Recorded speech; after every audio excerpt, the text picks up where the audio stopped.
Dottor Zonin, senta, abbiamo visto che il settore tira molto bene, abbiamo visto dei comunicati stampa in cui si dice che tira più del mattone il vino per quanto riguarda a livello economico.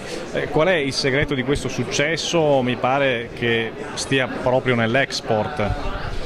Sicuramente l'export ci ha fatto crescere nel mondo del vino, ma però è tutta l'agricoltura oggi che sta crescendo, perché stiamo ritornando finalmente a quello che era il lavoro dell'uomo. Il lavoro dell'uomo che era dato soprattutto dall'agricoltura, che era diventata la parte povera dell'Italia. Oggi stiamo tornando appunto a riscoprire l'agricoltura e l'eccellenza dell'agricoltura è il vino che oggi sta imponendosi in tutto il mondo, quello italiano.